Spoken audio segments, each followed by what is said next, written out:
UPSC TRE 3.0 के result पर लगे हुए हैं और ऐसे में बहुत छात्र नेता हैं जो आवाज उठा रहे हैं। गुरु रहमान हो गए, शिक्षक हो गए, नवीन सर हो गए, बाकी जो शिक्षक हैं वो हो गए, सब लोग आवाज उठा रहे हैं। लेकिन अभी छात्र नेता दिलीप जो है वो सामने आए हैं, वन कैंडिडेट वन रिजल्ट के बारे में बोल रहे हैं और सीटों का खुलासा किए। साफ कह रहे हैं कि कितना जरूरी है सीट का भरना। क्या कुछ कह रहे हैं छात्र नेता दिलीप, आप सीधे सुन लीजिए और समझ लीजिए, क्योंकि बहुत बड़ा एक खेल भी रचा जा रहा है जो छात्र नेता लोग कह रहे हैं, शिक्षक कह रहे हैं, अभ्यर्थी कह रहे हैं, क्योंकि वो लोग कंफ्यूजन में है कि क्या बीपीएससी टीआरई 3.0 में सीट को नहीं भरा जाएगा। अब सीधे सुनिए ना कि छात्र नेता दिलीप क्या कुछ कह रहे हैं। नमस्कार दोस्तों, मैं दिलीप कुमार। दोस्तों, बीपीएससी टीआरई 3 के रिजल्ट में काफी देरी हो रही है और ये देरी इसलिए कही जा रही है क्योंकि जिस तरह बीपीएससी टीआरई 1 और टीआरई 2 का रिजल्ट आया उसकी तुलना में टीआरई 3 के रिजल्ट में काफी देरी हो रही है। आखिर इतनी देरी क्यों हो रही है? बीपीएससी टीआरई 1 और टीआरई 2 के समय बीपीएससी के पास कौन सा ऐसा संसाधन था जिसके वजह से उन्होंने इतनी जल्द रिजल्ट दे दिया था उस समय? और टीआरई 3 में क्या वो संसाधन नहीं रहा जिसके वजह से रिजल्ट नहीं दे पा रहे हैं? या इनकी मंशा में कोई खोट है, नियत में खोट है? ये सबको अब पता चल रहा है कि आखिर कौन सा खेल शिक्षक भर्ती के नाम पर, कौन सा खेल बिहार में चल रहा है और लाखों शिक्षक अभ्यर्थियों के साथ जो घोर अन्याय हो रहा है। ये बातें अब सबको धीरे धीरे पता चल रहा है। अभी तक आंसर की जारी नहीं किया गया है बीपीएससी टीआरई 3 का, जबकि टीआरई 2 के समय परीक्षा समाप्ति के बाद तुरंत बाद अभ्यर्थी घर भी नहीं लौटे थे और आंसर की जारी हो गया था। टीआरई 1 के समय भी परीक्षा के तुरंत बाद आंसर की जारी हो गया कुछ दिन के बाद ही, और टीआरई 3 का 1 महीना से अधिक समय हो चुका है, अभी तक आंसर की जारी नहीं हुआ है। तो आंसर की जारी नहीं हुआ, इसके पीछे कौन सा कारण हो सकता है? इसके पीछे तो कोई सुप्रीम कोर्ट का आदेश या पटना हाई कोर्ट का आदेश या कोई और तो नहीं है।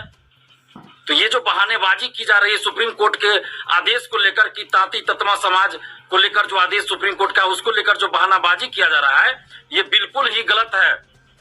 आंसर की जारी करने में कौन सा सुप्रीम कोर्ट का आदेश है?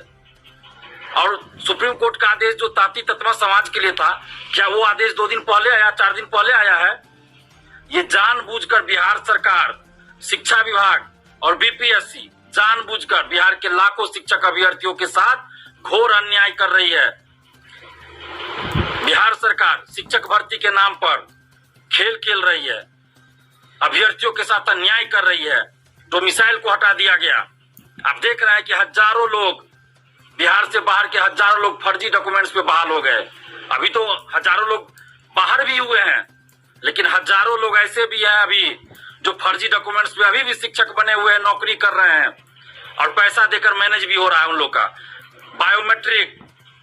बायोमेट्रिक की जांच सही से नहीं हो रही है, पैसा देकर मैनेज हुआ है। फर्जी दिव्यांग सर्टिफिकेट लगाकर हजारों लोग टीआरई 1 टीआरई 2 में बहाल हो गए, फर्जी आवासीय सर्टिफिकेट बनाकर और बिहार का आवासीय बनाकर, और बिहार का फर्जी आवासीय बनाकर और बिहार के एससी, कोई ओबीसी का आरक्षण भी ले लिए हैं। तो इस तरह का खेल बिहार के शिक्षक बहाली में हुआ है टीआरई 1 टीआरई 2 में। तो क्या इसी तरह का खेल टीआरई 3 में भी होने वाला है? और ये लेट लतीफी के पीछे क्या एक कारण ये भी है कि धांधली सेटिंग की बातें चल रही है? धांधली सेटिंग तो नहीं होने वाली है, किसी तरह का कोई खेल तो नहीं होने वाला है जो इस तरह का लेट किया जा रहा है? क्या आखिर चल रहा है? बीपीएससी क्यों नहीं एक तारीख घोषित करती है, नोटिस क्यों नहीं बीपीएससी जारी करती है कि इतना तारीख को हम रिजल्ट घोषित कर देंगे टीआरई 3 का? इतना करने में बीपीएससी को क्या लगा हुआ है? ये बहुत बड़ा खेल खेला जा रहा है शिक्षक भर्ती के नाम पर बिहार में। टीआरई 1 टीआरई 2 का आप देखिए कितनी हड़बड़ी में परीक्षा ली गई और कितनी हड़बड़ी में रिजल्ट दिया गया। काउंसलिंग सही से नहीं कराया गया। हम लोग कहते रह गए कि काउंसलिंग सही से करवाइए, काउंसलिंग में डॉक्यूमेंट्स वेरिफिकेशन नहीं हो रहा है सही से। सरकार डॉक्यूमेंट्स वेरिफिकेशन के नाम पर खेल खेल गई। शिक्षा विभाग ने डॉक्यूमेंट्स वेरिफिकेशन कराया, शिक्षा विभाग ने काउंसलिंग कराया और कहीं भी डॉक्यूमेंट्स की जांच सही से नहीं हुई।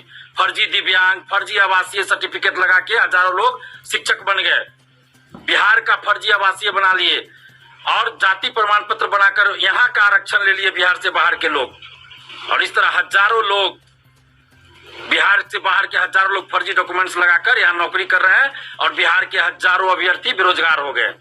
उनको नौकरी नहीं मिली, कटअप के बराबर मार्क्स लाने के बाद भी उनको नौकरी नहीं मिली, अभी तक वो बेरोजगार हैं। और टीआरई 3 में हम लोग मांग कर रहे हैं वन कैंडिडेट वन रिजल्ट देने के लिए। तो क्या आपत्ति है शिक्षा विभाग को, बिहार सरकार को और बीपीएससी को? इसमें क्या दिक्कत है? हमें तो नहीं लगता कोई दिक्कत है। दरोगा बहाली, सिपाही बहाली, बीपीएससी सिविल सेवा, यूपीएससी सिविल सेवा या और भी किसी वैकेंसी में आप देखिए तो एक साथ जब परीक्षा होती है तो एक अभ्यर्थी को एक ही पोस्ट दिया जाता है, एक ही पद दिया जाता है रिजल्ट में, और रिजल्ट से पहले काउंसलिंग होता है हर जगह। तो फिर शिक्षक भर्ती में रिजल्ट से पहले काउंसलिंग क्यों नहीं हो रहा है? अगर आप काउंसलिंग नहीं कराइएगा रिजल्ट से पहले, डॉक्यूमेंट्स वेरिफिकेशन रिजल्ट से पहले नहीं कीजिएगा, तो कैसे पता चलेगा कि जिसका आप रिजल्ट दे रहे हैं उसके पास डॉक्यूमेंट्स सही है या नहीं है, फर्जी डॉक्यूमेंट्स है या सही डॉक्यूमेंट्स है, डॉक्यूमेंट्स की कोई कमी है या नहीं, कैसे पता चलेगा? इसलिए हम लोग ये डिमांड कर रहे हैं कि 1 कैंडिडेट 1 रिजल्ट लागू होना चाहिए, रिजल्ट से पहले काउंसलिंग होना चाहिए। और आंसर की अभी तक जारी नहीं हुआ TRE 3 का।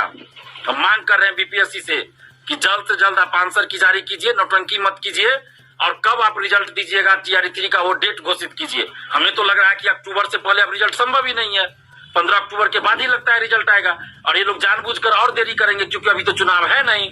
TRE 1 TRE 2 के समय तो चुनाव था, उसके तुरंत बाद चुनाव होना था, और यहाँ तो साजिश थी विधानसभा लोकसभा चुनाव एक साथ कराना था, तो इसलिए TRE 1 TRE 2 एकदम हड़बड़ी में करा दिया गया। TRE 1 के तुरंत बाद TRE 2, सही से लोग फॉर्म भी नहीं भर पाए, सही से लोग तैयारी भी नहीं कर पाए, और तुरंत एग्जाम, तुरंत रिजल्ट, तुरंत ज्वाइनिंग, तुरंत काउंसलिंग, तुरंत ज्वाइनिंग, कोई डॉक्यूमेंट्स की जांच सही से नहीं।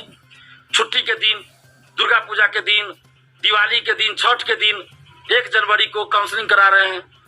तो ये सब नौटंकी जो किया गया चुनाव को देखते हुए, TRE 3 में तो चुनाव है नहीं अभी, तो इसलिए TRE 3 में लेट की जा रही है। सही बात तो ये है, वास्तव में तो बात यह है कि चुनाव अभी नहीं है इसलिए देरी हो रही है, नहीं तो और बहाली में कहाँ इतनी जल्दी रिजल्ट दिया गया जिस तरह से TRE 1 TRE 2 में किया गया। इधर देखिए दरोगा, सिपाही, BSSC सब बहाली में तो ऐसा नहीं हो रहा है, इतना जल्दी रिजल्ट दिया जा रहा है। लेकिन चूंकि उस समय चुनाव आगे होना था और विधानसभा भंग करने की बात चल रही थी कि विधानसभा भंग करके लोकसभा के साथ चुनाव करवाएंगे, तो इसलिए हड़बड़ी में, मतलब राजनीतिक फायदे के लिए, वोट के लिए, चुनाव में फायदा उठाने के लिए लाखों शिक्षक अभ्यर्थियों के साथ अन्याय किया गया, जो कि गलत है। इसलिए हम अभी ये मांग कर रहे हैं TRE 3 का रिजल्ट जल्द घोषित हो और बीपीएससी एक नोटिस जारी करे। छात्र दल क्या कुछ कहे हैं वो आपने सुन लिया, और अब यही अंदाजा लगा लीजिए आप कि सीटों का इस तरह से खेल हो रहा है कि सबके दिमाग में ये टेंशन है कि सीट नहीं भरे जाएंगे। शिक्षा विभाग, बीपीएससी आयोग क्या कर रही है वो आप अच्छे से जानते हैं, लेकिन अभ्यर्थी जो है वो बहुत नाराज है कि सीटों को नहीं भरा जा रहा है, क्योंकि 1 कैंडिडेट 1 रिजल्ट को लेकर बहुत भारी प्रदर्शन हुआ था। क्या कुछ कर तो दोस्तों आपने सुना छात्र नेता दिलीप सर ने क्या कुछ बातें बताई हैं TRE 3.0 के रिजल्ट को लेकर। तो देखते हैं क्या कुछ होता है, रिजल्ट कब तक जारी होता है दोस्तों। तो फिलहाल इस वीडियो में इतना ही। आगे की अपडेट के लिए चैनल के माध्यम से जुड़े रहिए। धन्यवाद।